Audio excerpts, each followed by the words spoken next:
welcome to the channel again. In the last class we discussed about the types of the families and the authors who gave the definitions for the families. Now we'll discuss about the characteristics of the families. Okay.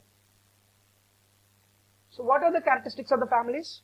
The first and foremost characteristic is it is a universal group.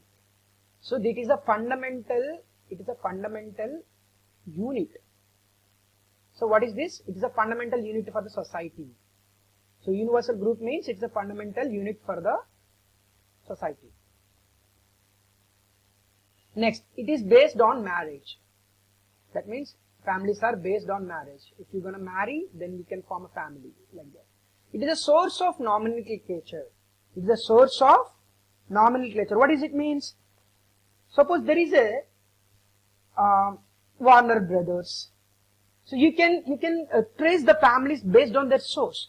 Kakatiya dynasty. Okay.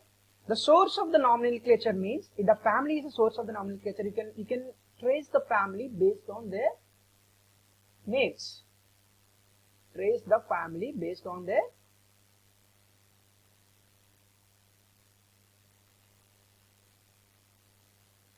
okay. Family is a group through its descent or ancestry we can be treated. The same thing, tracing of the family.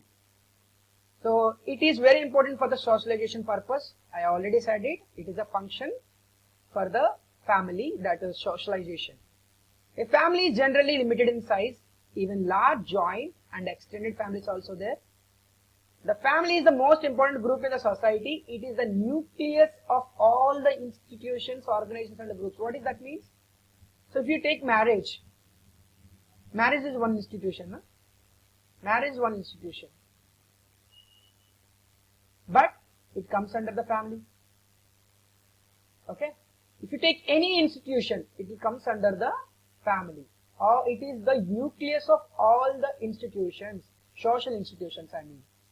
So family is a unit of emotional and economic cooperation. So when there is a bad days, we need to give emotional support for our children. So that we call it as a unit of emotional and social economic cooperation. Next, each member of a family share duties and responsibilities. So family head has a different duty and mother has different duty and the children has their different duties. So it is the sharing of duties also a important characteristics of family. Now let's talk about family dysfunction. When can we say that family is dysfunction? When can we say the family is dysfunction? When the families fail to provide any of the necessary elements of these functions. Whatever the functions I told in the before, like a reproductive function, economic function, and emotional support.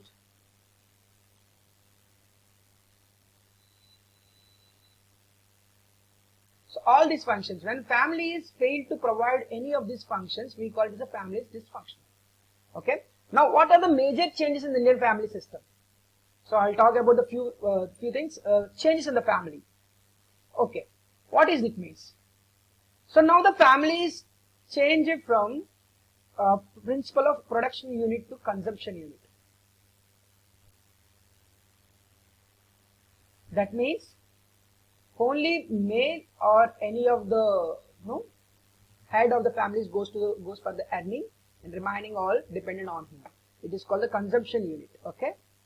So factory employment, it is always very important. These are the major changes. So because of the factory employment, the young ones are depending on their families. So it all leads to the independence of the youngsters and it weakens the authority of the head of. Okay. I'll tell you. Suppose there is a lot of situation in the Indian society. So in the beginning of the young children, the family member, head of the family is earning. As times goes on, the children are getting the jobs and they are independent of themselves. Now they are not dependent on the households. So now they are refusing the decisions of the head of the family. That is what we call the weakening of the authority of the head. So similarly, women also join in men working outside the families on salary basis.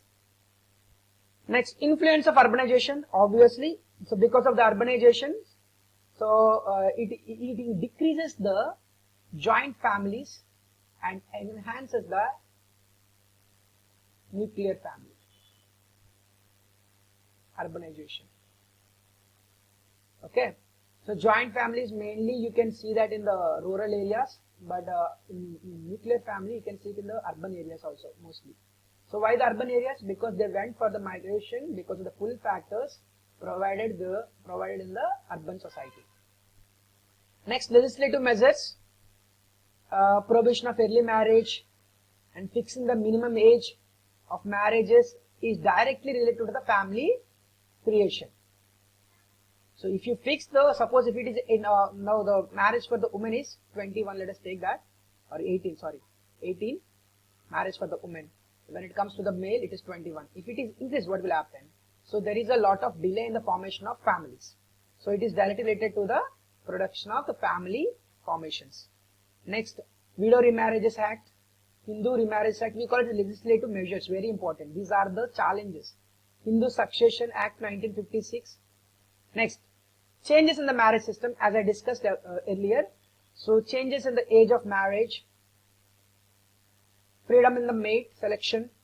It's already, suppose in earlier days, people are get married and 16 to 20 between the age, but now it is goes to 30. So next we'll discuss about the few things.